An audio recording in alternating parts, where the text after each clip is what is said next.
Waterfall, the CCW podcast. Hello and welcome to Waterfall. It is the Water Savings Podcast brought to you by CCW, that's the Consumer Council for Water. I'm Mike and I'm here with our resident local celebrity and water saving guru, Karen. Hi Karen, how are you doing? I'm fine, thanks. How are you coping with all your TV appearances? It's certainly been busy. Anyone asked you for your autograph yet? No, I don't think that's going to happen. There's a crowd outside the building. So, please do get in touch with the show if you have any questions.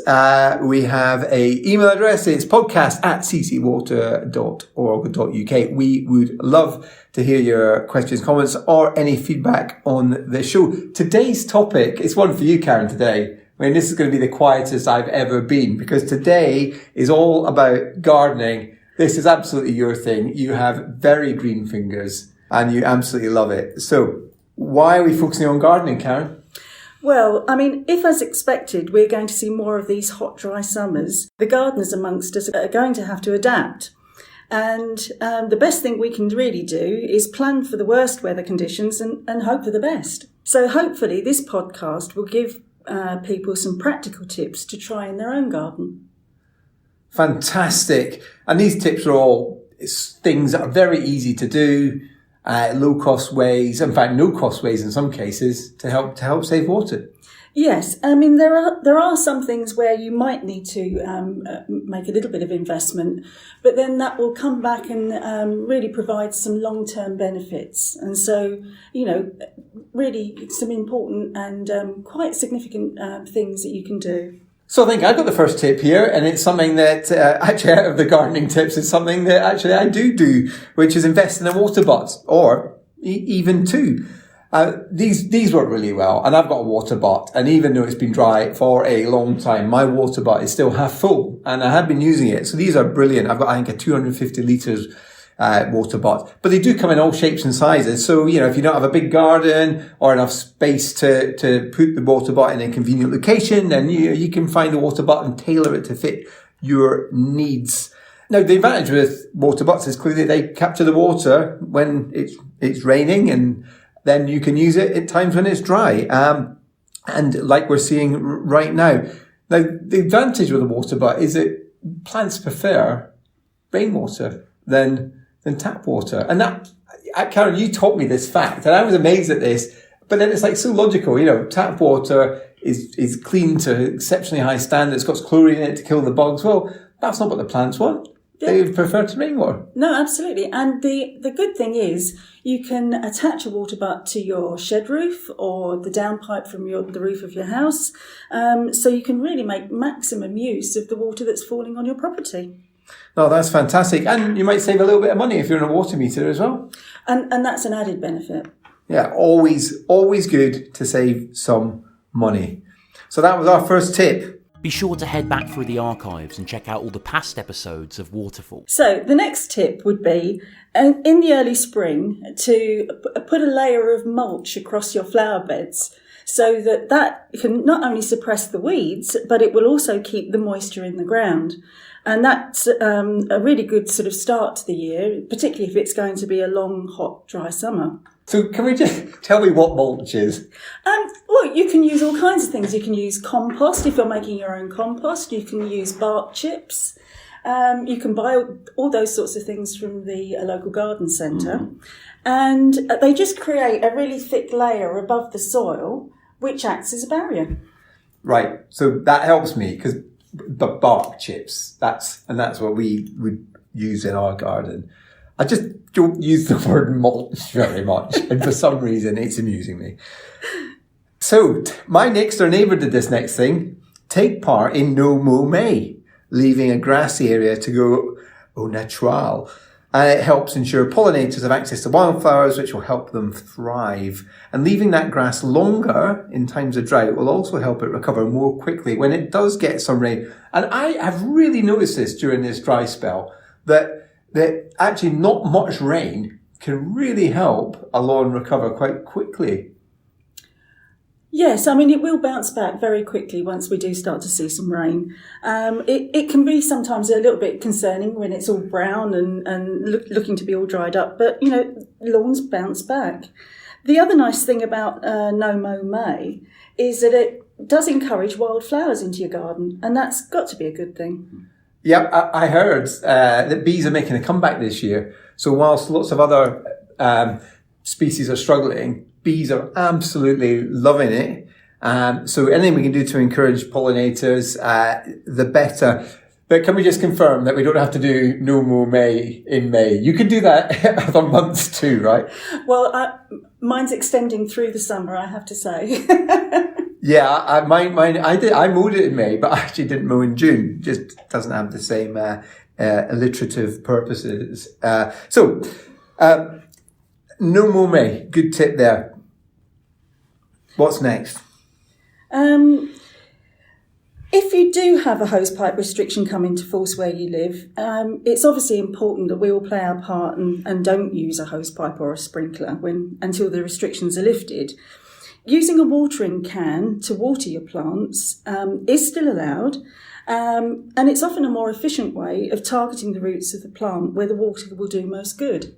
So, it is actually doing the right thing, not only by the water resources in your local area, but also for the plants that you're looking after. I often think now, when we've got some big pots in the garden, and there's usually, already Karen, you're cringing at this, but there's usually like the plant that's meant to be there, and then maybe 2 or 3 weeds. And when I'm watering it, I'm thinking, I'm just feeding the weeds, aren't I? Just feeding the weeds. Yeah, it is usually a good idea to try to keep up on the weeding.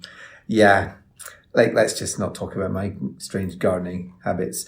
But one good thing about the hosepipe ban that's currently on for some areas is that can actually help you break the habit and just develop new habits. So if you're used to using a hosepipe, actually breaking a habit and actually going back to using a watering can and just sticking with that, that's just a good permanent habit to have, isn't it? Yeah, and the thing is, if you would find it difficult because you've got mobility issues or you've got a medical condition, if you would find it difficult to carry a watering can around the garden, etc., it's really worth getting in contact with your local water company and register for their priority services.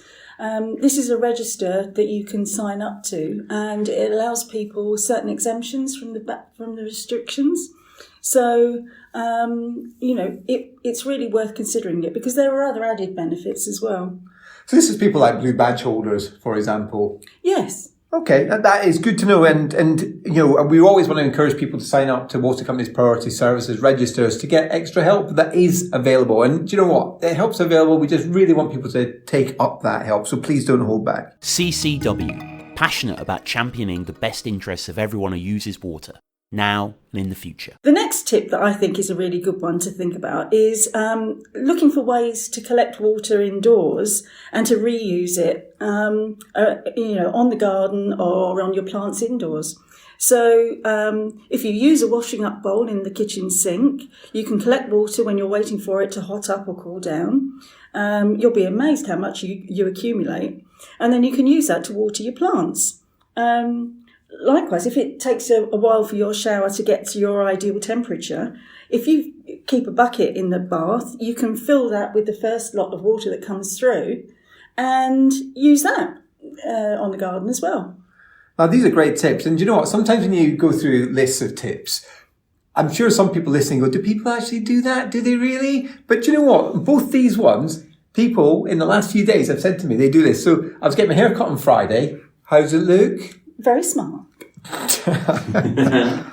I always make the same joke, cut off the grey bits. They say, well, we don't have that long. Anyway, I was getting my hair cut on Friday, and as hairdressers do, oh, look at the weather, eh? It's very dry. Anyway, it turns out my hairdresser is a proper water advocate, right? A real water champion. He was telling me that she collects when she's doing the dishes, collects the water, and once she's finished washing the dishes, we'll go and use it on the plants. She'd heard that was fine for the plants, which it is. Probably wouldn't use it on the vegetables, but fine on the flowers. So she does that. That's brilliant. And then only this morning, my father-in-law My kids who are currently on the summer holidays staying with them, saying that that he was collecting their water from the shower and then using that in the garden. So these tips are being done by people and they're benefiting from it.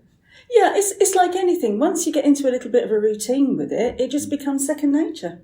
No, absolutely. And also, if you are on a water meter, you're saving a little bit of money, but it does all add up. Another one that is worth considering as well is remembering to really think about where you place the plants in the garden, because, if you've got plants that prefer to be in the shade or in full sunshine, grouping those together can make a real difference, and it can reduce the amount of time you spend walking around the garden having to water them. So you could just light your plants up outside your back door right next to your water butts. Is that what you're suggesting? Well, it's something to think about. I mean, if you've got a long garden and a shed, say 2/3 down, it might make sense to actually attach the water butt to the shed rather than the house, because it will reduce the distance you're having to walk backwards and forwards every day. No, I absolutely love the way you're thinking there. And the other thing is, I know you mentioned this earlier, but even a small roof like a shed can collect an awful lot of water. Yeah, absolutely. That's what mine's attached to. And, as I say, it's amazing how much, how quickly it fills over those winter months. So given how dry it's been now, what's the water level check on your shed? What's your personal drought threshold? It's currently quite low, it has to be said, because I have been using it quite a lot recently, because it has been particularly hot and dry. Well, I don't think we should be shaming people because their water butts are run dry. It's a good sign. It's a sign people have them and a sign people use them. Yeah, but don't forget, I'm also adopting all these other tips as well.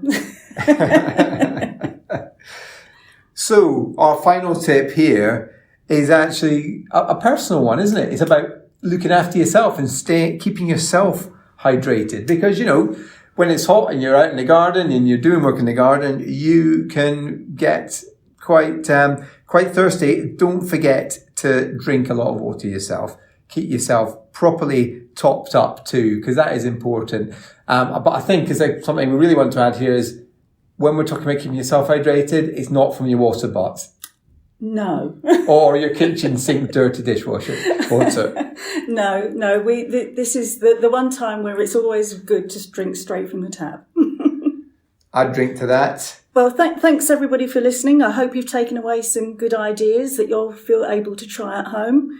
We'll be coming back with a number of new episodes in the not too distant future, and hope we can continue to share some advice, a bit of humour, and hopefully some information that you won't be getting from anywhere else. I've not found any humour yet, and don't forget you can get in touch with the show at podcast@ccwater.org.uk. And it's goodbye from me, Mike. It's goodbye from me.